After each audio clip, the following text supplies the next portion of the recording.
Hot off the press. Wow, so steamy. Whoa. Oh, so hot. So hot for you. Boys, we're in the wild, wild west here. Good boy. Yeah, exactly. Cowboy is the name of the artist that we're covering first, the group. It's an EP, an EP, which of course stands for what, Liam? Extreme parenting. Yep. And the extreme parenting is called Epic, the movie. Actually, there's no comma, so it's Epic, the movie. There you go. Yep. Now, this features 3 songs that we have already been released, I think. Have we covered all 3 or just 2? 3. 3. We've covered 3. Oh, no, we covered 2. Oh, thank you, Liam. Yeah. Thank you for all this confusion. So there are 2 new tracks. They are Algorithmic and Nothing. Algorithmic, the voice really annoyed me. I'm not going to name any names, but it just reminded me of someone that we all know. We'll get to that in a. Can you say it but bleep it? I could do that. Yeah, it reminded me if doing this kind of music. It reminded me. Got to bleep 2 things now, haven't I? Yeah. Anyway. Obviously, we don't know any other person with that. Is that just making you? It's just. Yeah, I'm just gonna cut this. Actually, you've got to upload the audio. Oh first. fuck! Oh no! Oh, fuming.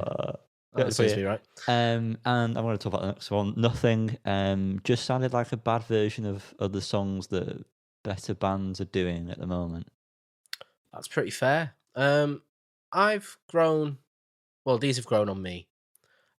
G-Maps slaps hard.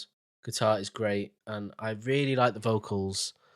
I also like them on Plastic, but on Tennis, Algorithmic, and Nothing, I do not like them at all. Really, the music in Nothing is good, heavy and shoegazy. There's some interesting ideas, but it doesn't grab me completely. But I like it more than I thought I would, based on the single Tennis. I'll skip straight to Algorithmic, like Yanni boy. Musically, I think it's pretty alright. The vocals are very annoying to me, as I think Yanni was alluding to there. And also the lyrics, really irritating. Slagged off mullets, we don't need it. We're, oppressed enough culture as it is. But no, next genuinely be coming after straight white men. God forbid. Genuinely just irritating, and lyrically just so on the nose and kind of like cringe, bro. Pretty cringe, bro. Hey, no cap. That's pretty cringe. Nothing. I do enjoy the music on this one quite a lot. You're right though, Yanni. It's what we're getting from other bands. I think musically it's not that far behind. I don't enjoy the spoken word in this one. Not a fan. But musically, I think it's pretty solid. And then the first 3 tracks, I actually have grown to quite like, particularly Tennis, actually. Callum, sorry to bust your balls there, bro. It's all right, mate. It's your opinion. I'm entitled to it. So don't try and stop me. I haven't. Make way for my opinion. And that's the only extreme parenting of the week. Now we have singles. It's first off Proto Martyr with the song Make Way. There's going to be very repetitive words that are happening this week from me. I'm sorry. This song was all right. Not something I imagined I'd go out my way to put on, and gave me sort of TV Priest vibes as well, with the sort of inflection of the voice. But yeah, I literally cannot remember the song now. Yeah, I think it had potential, but it was just missing something. The heavier parts were all right. Overall, I found it a bit meh. Something I'm not going to return to be honest. Do you know what, guys? Mirrors. Whoa. Whoa! Oh, Jesus Christ, he's in the room. JT. Next up, we've got Baxter Dury, Liam's favourite out of all the Baxters, I think. I don't think there's any other Baxters he likes. He's thinking about it. Yeah. Aylesbury Boy is the name of the track. This one was fine, but I'll never listen to it again. The bass was very interesting. I enjoyed that. I will just have a nice little comment at the end there. Nice little comment. Jump in, boys. We're heading to Bopper Town. This was very good. I like this a lot. The vocal delivery was top. It was very suave, very cool, very effortless. Suave. Top-notch song. Very much enjoy it. They were good words, Cal. Thank you. They were good words, to be fair. Good words. What was I going to say? Baxter. Sophie Alice Baxter. She's my favourite. I know it's not Baxter. Get over it. This song, when I first heard it, I was a bit like, oh, it's Baxter Dury. He's doing what he does. Not totally grabbing me. However, the more I've listened to it, the more I enjoy it. I like the kind of call and responses throughout. The bass is very interesting, like you say, Yannold. And yeah, I just enjoy me a bit of Baxter Dury. It's that suaveness, as you say, Callum, or as he describes it. He sleaze. That sleaze. That kind of draws me in, and it's easy listening as well. It's nothing too taxing, and I think it's a pretty solid first single for the upcoming album. Wow, nicely put, Liam. Especially with that word suave. I don't know where you pulled that one out from. Thank you. Next up, I've got to say, is it Rasheen Murphy? It is, yeah. Wow, with Cool vibes. Straight up vibes with this. Unfortunately, though, the chorus part with the coo really annoyed me to no end. But Yanni, what's your favourite cuckoo in a song? It's definitely not this. You should have an answer. Should I? There's a song I know recently that I've discovered that you really like, that I also really like, that says cuckoo quite a lot. Is there? Oh, it's completely escaped me. I'm sorry. Sorry to let you down. Oh, too bad. Come on, Liam. Let us know. Blue Bones by Billy Mills. Oh, yeah. Coo. Is she saying coo? Of course she is. I think so. I don't know what else she'd be saying. Sounds like she says cuckoo. I'm going bloody hoo-hoo. Yeah, but I liked everything about this song apart from the hoo-hoo parts. I really like the song as well. I heard it on Six Music when I was doing the pots, because I am an aging father with no children. And I Shazammed it. I have got cats, yeah, so even more sad. I Shazammed it, and I was happy to realise that it was a brand new song. Rushed to put it on Notion, and I assume Liam had already done it. My guy. I actually think the chorus is pretty infectious. It's a bop. Big bop. Bippity bop. I put this on before listening to it, because that's the kind of guy I am. Because I'd seen the name Roisin Murphy quite a lot, especially on album of the year lists and things like that over the last few years. Mm-hmm. So I thought I'll put this on. The single art was quite weird. Yep. And then when I listened to it the other day, I was thoroughly impressed. It was not what I expected. Very vibey. I do find the cuckoo bit a bit annoying. I like how through the song there's these little kooky moments and oddities. But that particular cuckoo part is a little bit overdone by the end of the song. But into it. I want to hear more. Wow. Callum, have you listened to Roisin Murphy before? I tried to listen to the previous album that you kindly pointed out was everywhere. Whenever it was released, everyone was saying how good it was. I didn't really get into it, but I also didn't really give it that much time. So I listened to something called Oral Fixation because I like the name of it and the artwork was all right. And then discovered that apparently she's been featured on songs from the early 2000s. Oh, wow. And she's different. She's nearly 50, I believe. So she's been. I think this is her fifth album, maybe sixth album. The first album came out in 2005. So been around. Loads of dance tracks early 2000s. She was featured as the singer.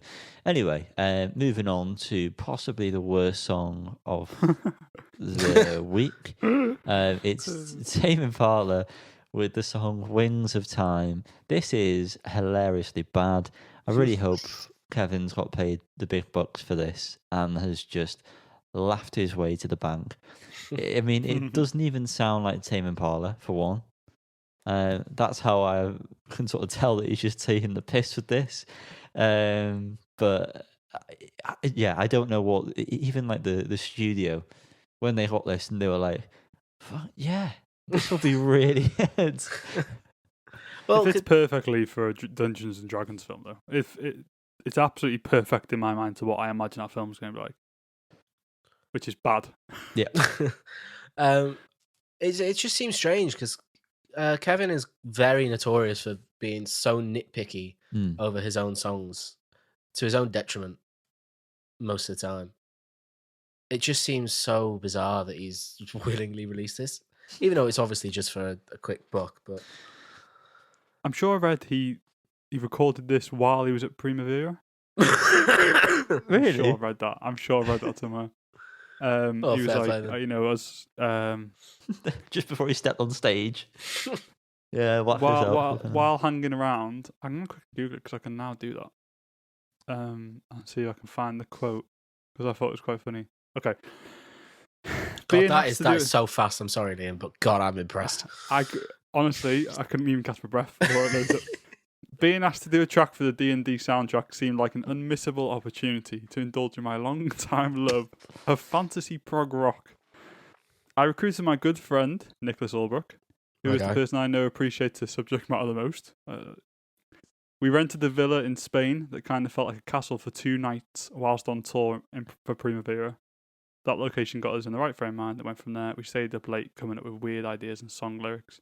So, within 2 nights, the song was written and probably completed. Yeah. Coming up with weird ideas has resulted in him making the most boring, basic song he's ever created. I think it said something like Nick. I might be wrong here, but I'm sure it doesn't say it on what I'm reading now. But what I read the other day, I'm sure said Nicholas came up with the guitar part, and then it went from there. And I was thinking, it went where from there? Yeah. Maybe Nick stopped taking drugs, and this is the result. So. That's kids do drugs. Do drugs, yeah. Keep you away from things like this. Next up, Vam Dusha. Liam, please take it away. Vam Dusha. Yeah, nice. Yeah. Love Strong is how I feel towards both of you. It's also the name of the track. It's not too bad, this. I think this is the first time where something sort of immediately was okay that I've listened to Vam Dusha. But again, like I said, I'll be repeating myself a lot. I don't think I'll be coming back to it. Yeah, I think I'm pretty much the same. I did enjoy it, and I was very happy to hear the vocal delivery was very reminiscent of Whip It by Devo, which is a fat tune. Yeah. The verse delivery. Yeah. The singer's great in Vam Dusha. That's probably one of the... I mean, they're a great band, to be fair. I think the issue with Vam Dusha is most of their songs are slow burners. And so they're not as immediately grabbing. This one seems to kind of start a bit more upbeat, but I still felt like it didn't really go anywhere, which was a bit of a shame.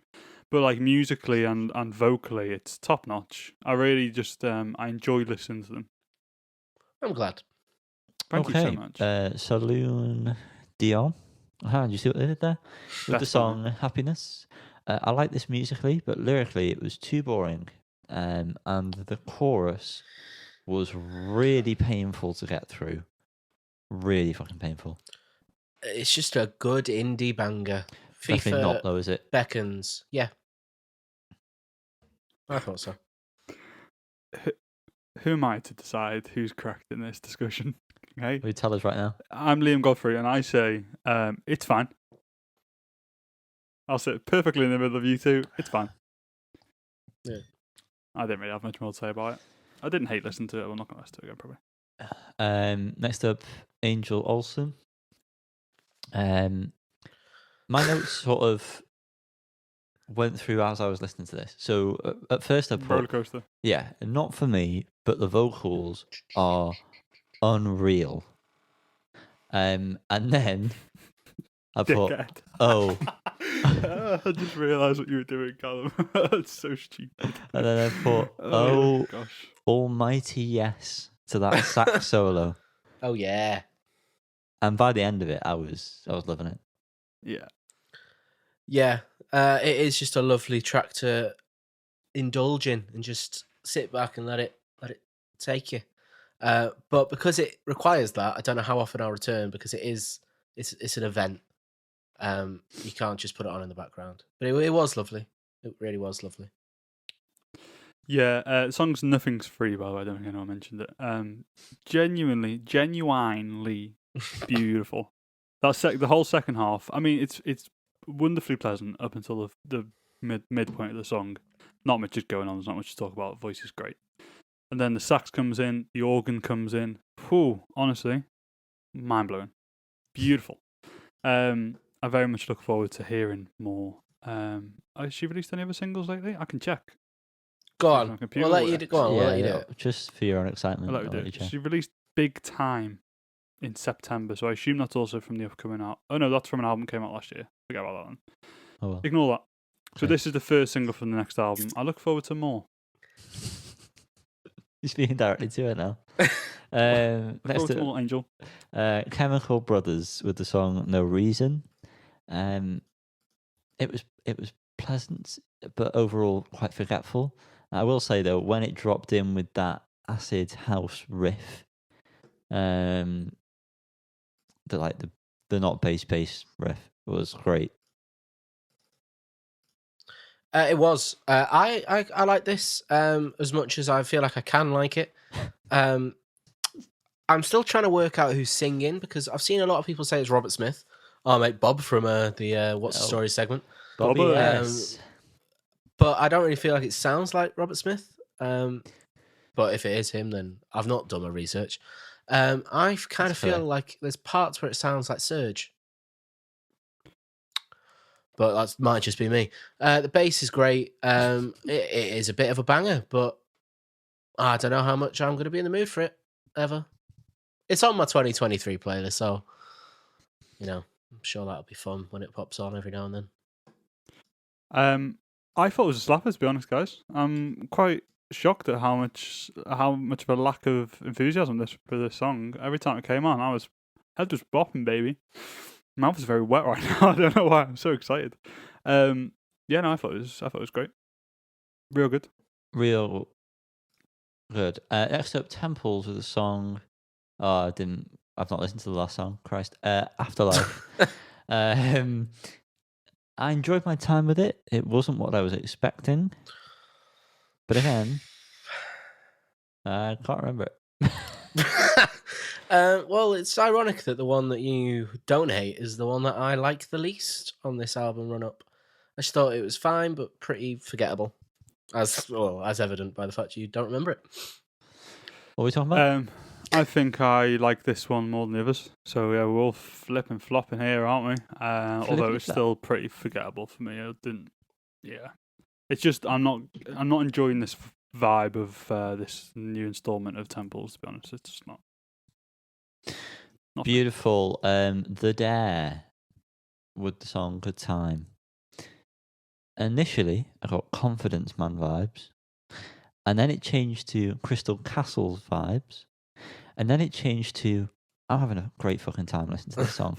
Who cares about what those vibes are? Yeah, I have no idea what was going on, but I enjoyed my time with it. So more of this, please. Yeah, when that at first it's a bit like, oh, this is a bit chaotic. What the hell's going on? And that bass drops. Yeah, really good. I think this is fantastic.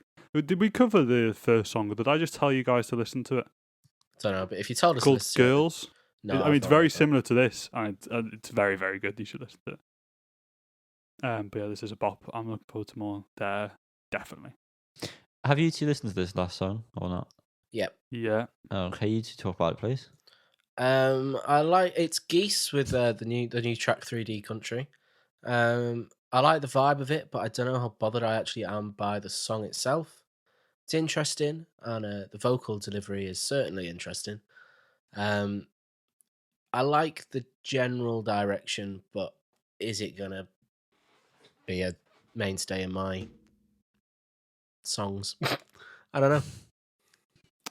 I think it's a tough one as a single. But I do love the song. I think it's great. It's not as good as Cowboy Nudes, and it definitely took a few more listens to kind of appreciate it. But it's another great song. I can't wait for this album. It's gonna be so good. Nailed it again, I think. Yeah, for me, just to reiterate your point there, I don't feel like it's a great song for a single. But there's nothing that I see wrong with it. I mean, when you release a song like Cowboy Nudes, I mean, Everything pales in comparison. Song of the decade. Song of every decade. And that's been Hot Off the Press. I hope you enjoyed it. Please enjoy it for us, please.